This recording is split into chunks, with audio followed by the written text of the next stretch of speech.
Hello and welcome to the 6th episode of our Lange series.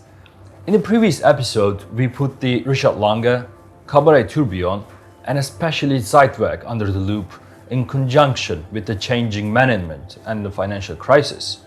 Following such changes, it is almost inevitable for a company to go under transformation. Therefore, in this episode, we are going to examine the happenings that define the upcoming decade of the brand. Mainly, the discussion about the changing design principles of the brand with few brief examples from the updated references. Examination of the updated stable movements with examples from 1815, L951 and Langematic family. The discussion about the brand's pivoting understanding of special editions. Examination of the Grand Complication and the Zeitwerk minute repeater. And the arrival of the Wilhelm Schmidt and the brand's changing face. So, let's go.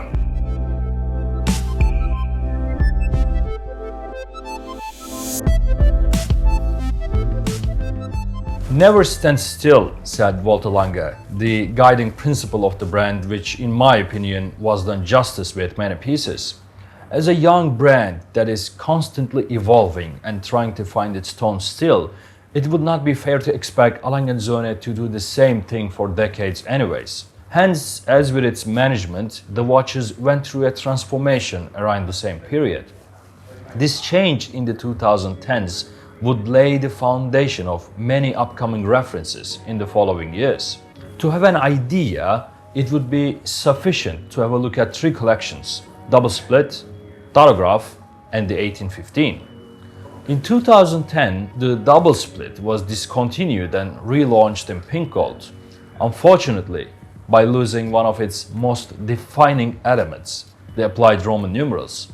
Such adjustment, combined with the white dial and warm pink gold, brought another dimension to the Double Split, and perhaps an easier going outlook, alas, in exchange of its character and coherence. We see the same effect on the Darograph patch as well. When launched in 2006 in platinum with a silver dial, we saw the continuation of the identity, namely Roman numerals. However, it was also discontinued and swapped for a pink gold edition with baton indices. The iconic Darograph took its part from the serial updates as well. A Lange Söhne introduced the Darograph up and down in 2012 with a similar mindset applied to Darograph Perpetual. The Roman numerals were replaced with baton indices. However, I must admit, this doesn't bother me as much as the Darograph Perpetual or the Double Split, simply because Darograph is not as complicated nor aggressive like the other two, therefore coherently handles the baton index changes. The Darograph up and down also grew in size, went to 41mm from the previous 39, and the thickness went up to 13.1 from the previous 12.8mm. The growing diameter and the lack of Roman numerals posed a challenge, of course, and abundant space. To cover the area, we see that Lange decided to enlarge the subdials and place a very useful power reserve indicator at 6 o'clock. The 1815 chronograph was the other piece to get a cosmetic surgery. One of my favorite watches with its pulsometer scale, delightful layers and smaller than optimal subdials. The first generation was discontinued only after 4 years, to be revived again in 2010. Without the pulsometer or the defining layers, for the longest time, I couldn't love the new version, simply because it lost most of what I loved about the piece in the first place. However, in time, I came to love it. This was a completely new watch, and perhaps not a continuum or a loose update with few changes that break the character. We see numerous changes on the 1815 collection as a whole as well, possibly to accommodate the coming beat watch trend. The collection grew like a 14-year-old teenager and went from 36mm in diameter to 40 in a year. In the coming years, 1815 up and down was also revamped up to 39mm from the previous 36. For the 1815, not only the diameter, but the case design was updated too. The new edition came with a stepped bezel. This, in return, breaks the solid appearance and hides the additional thickness very well. Since then, we see this update in new 1815 collection models, which I welcome with open arms. Looking from a broader perspective, these updates tell us that following the financial crisis, A Lange Söhne was in search for a new audience. was looking to create new excitement. We see that simplification and modernization were the two goals with the new designs.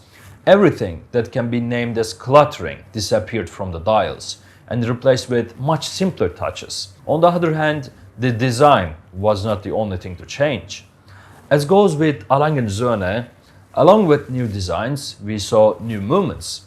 Compared to the previous one, the new variant measures 5 mm larger, completely filling up the case back of the 40 mm models. A move to applause, showing us that A Lange Söhne was still guided by the principles of Günter Blümlein, offering a great and a harmonious view from the back.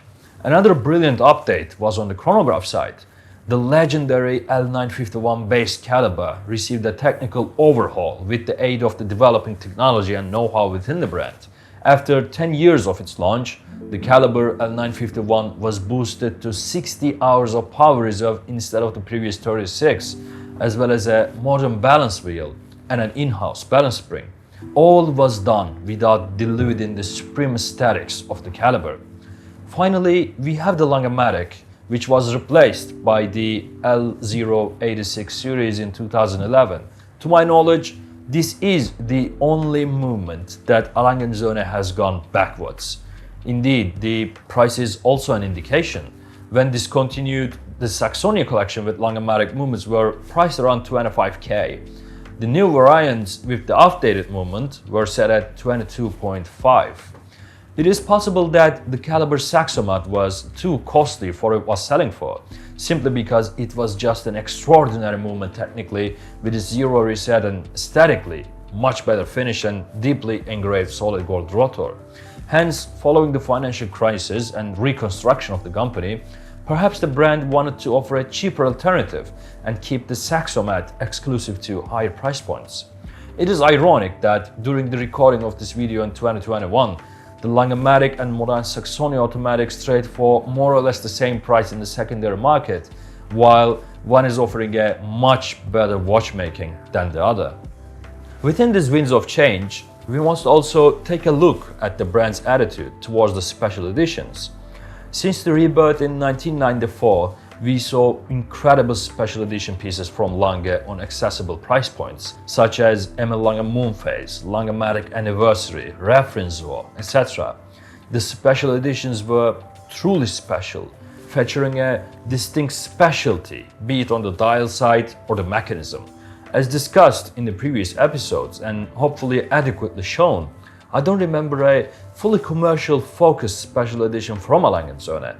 However, in 2010, we saw the most commercially oriented collection from the brand, Ferdinand Adolf Lange's 165th anniversary. The collection was comprising of turbograph, Lange 1 Tourbillon and an 1815 Moonphase for the introduction of the proprietary case metal honey gold. What is a 165th anniversary, you might ask? Well, many did so too. The problem was the desertion of the mindset mentioned previously. Was it the financial crisis that hit the company hard, thus opened the way for such pivot? I don't know. What I do know is the launch was completely opposite to what we were accustomed from Lange. A special edition distinguished only with a different case material and dial decor. From here onwards, we see that the brand started to play much safer on the special edition side, possibly to avoid risks or development costs coming with it. Further examples on the topic can be Ferdinand Adolf Lange 200th anniversary collection. 200 pieces each, the brand introduced 40mm 1815 pieces in honey gold and platinum. Stunningly beautiful creations, yet we expect more surprising creations from a brand like Lange. Therefore, what I can say is, if you are looking for a really special, accessible, and an exotic watch from Lange, just look before 2010. Contrastingly, only a year later, as the brand was trying to make up for the lack of specialty in the area, Lange launched one of his most exclusive series yet, the Handwerkskunst. This is a collection that utilizes a different finish, decoration technique done by traditional means over an existing piece. The collection's name translates as craftsmanship, and there couldn't be any more appropriate name. As Blümlein said in the 90s, an A Lange Söhne watch is a fusion of the arts, the unique technology, and the artisanship to which we are committed. I don't think there is a better embodiment of these words than the Handwerkskunst collection. Introduced in 2011, along with the standard edition of the Richard Lange Tourbillon pour le Mérite, the Handwerkskunst variant is a canvas for a Lange Söhne artisan to show his or her talent without boundaries in a way that is coherent with the selected watch. For example, we see the surface apart from hours, minutes and the seconds chapter are engraved with the tremblage technique. The decoration brings an inimitable depth to the honey gold dial, while accentuating the modern Venn diagram overall design of the piece, as if you just want to break the glass and touch it. Speaking of Richard Lange Tourbillon pour le Mérite, this is one of those watches that shows Lange's eccentricity at its best. A Lange Söhne wouldn't be what it is without extreme attention to detail or quirky innovations, and we have one of the most interesting ones here, the swinging hour dial. When the hour end is between 12 and 6, the owner doesn't need the time to display on the left-hand side. Therefore, not to block the splendid view of the elaborate tourbillon cage, part of the hour subdial swings back to offer a full view. However, as mentioned, displaying the time clearly is at the paramount importance for the Richard Lange collection. Hence, when the hour end is past 6, the part swings back again to complete the hour subdial. Is it necessary? No. Is it something exactly that us watch nerds just love? Absolutely yes. It is always fascinating to see that there are still creative ways to add something on this centuries-old craft, and Richard Lange Tourbillon pour le Mérite surely makes its small contribution. See, A Lange Söhne proved many things, both in technicality and craft, that they are able to excel at areas at a level that most others cannot. And there are complications which a manufacturer must master to call itself a high-end watchmaker, such as rattrapant, a perpetual calendar, minute repeater or a tourbillon. Albeit most of these complications are devalued thanks to technological advancements, there is one that still requires absolute watchmaking mastery, the minute repeater. Up until 2013, it was the only missing complications from Lange's white repertoire. It arrived in a very bold package with its plus and minuses, the Grand Complication. But before diving into it, I suggest to have a brief look of its birth. I have gathered most of the following information from A Lange Söhne's book on Grand Complication and my discussions with the watchmakers. When Jan Sliwa, head of historic watches at Lange, enters the premises of the manufacturer on the morning of the 21st September 2001, a colleague tells him, "A couple brought a pocket watch yesterday. They said it belongs to their neighbor and wanted to learn if it's something good. It looks really valuable. I have put it in your safe." The master watchmaker takes the pocket watch onto his bench, gazing at the depiction of Minerva designed by Professor Graf, applied only to the most special A Lange Söhne pocket watches. He says, "I had never before repaired a watch that was so heavy," hinting the monumental complications inside. Upon looking beyond the cover, he sees the number 42,500. Archives were good even back then, hence Sliwa reaches out to Reinhard Reichel, head of the Glasgow Watch Museum at the time, a legend to say the least. Phone rings back a few moments later. Reichel asks, "You don't have the watch in front of you, right?" This is the most complicated A Lange Söhne watch ever produced. Following the discussions, the managing director at the time, Hartmut Knote, reaches out to the said neighbor, who owned the watch in the first place. He explains the situation, the value, and asks for permission to open up the piece for refurbishment. Jan Sliwa says, "Her okay was a gift to my ears." Imagine a pocket watch with rattrapant, minute repeater, grand and petite sonnery, lightning seconds, and perpetual calendar. Jan Sliwa describes the situation of this extremely complicated movement as where there will be complex, delicate mesh of bridges, levers, springs. There was nothing but a grey-brown, amorphous mass. It consisted of dust, gummy oil, and blossoming rust hardened into an ugly lump. The restoration takes 3 years, more than 5,000 working hours for Jan Sliva and his team with many ups and downs, disappointments and joys. But they delivered. The price for the restoration was immense, but was insignificant compared to the know-how gathered. Indeed, based on the learnings from this magnificent pocket watch, A Lange Söhne introduced its first watch with sonnery and repeater in 2013. Albeit the term wristwatch is technically correct, the ground complication is more suitable as a table clock with its 50mm to 20mm size. The work, the artistry went into this piece is beyond measures. Every steel lever is black polished, featuring an enamel dial as layered as an onion. Perhaps due to being the first chiming watch of Lange, I would say that the sound, the tone is subpar for a wristwatch with a price of 2 million euros. One of the most critical parts of the chiming mechanism is the gong. And this was something that never have been crafted in Gloucester.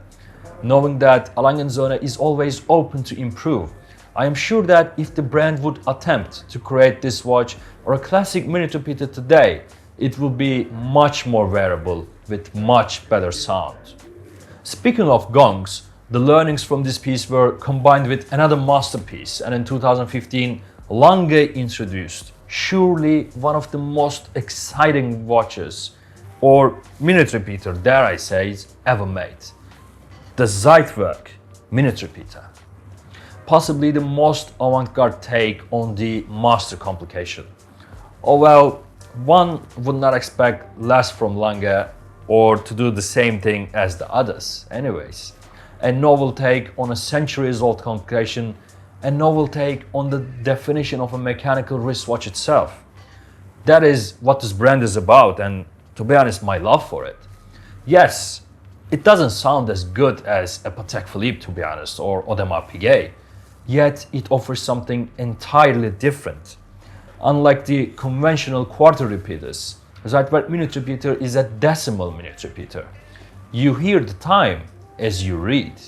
The repeater mechanism is activated via a push piece, unlike the conventional slide. Therefore, the repeater uses the same energy source with the going train. In order to preserve accuracy and precision, below the red dot of the power reserve indication, the repeater mechanism is blocked. Moreover, since the repeater sequence can take up to 20 seconds, the digits, time to jump forward, might come.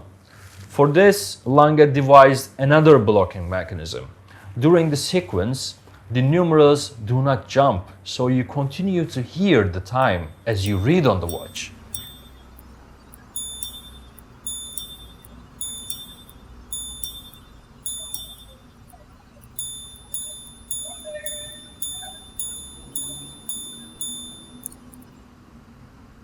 Just A Lange Söhne things, I guess.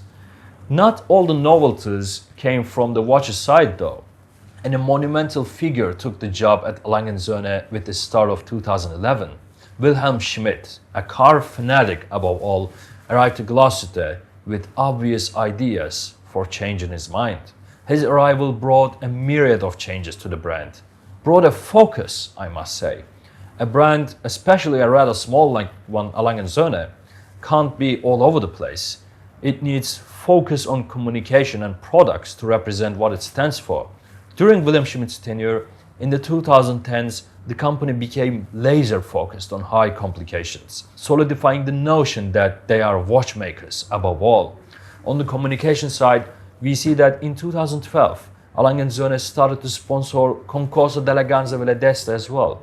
For the first time ever, the brand was a sponsor something out of Dresden, something not related to its tradition. And that's the key point. A Lange Söhne was expanding its horizons, connecting itself to something more than watches, without disturbing the very core. The philosophy is surely the biggest touch of Mr. Schmidt. In the next episode, we are going to have an in-depth look at the brand in the 2010s, especially the high complications, the expansion of the brand with the boutique updates, and updates to some core references with noteworthy special editions. Thank you.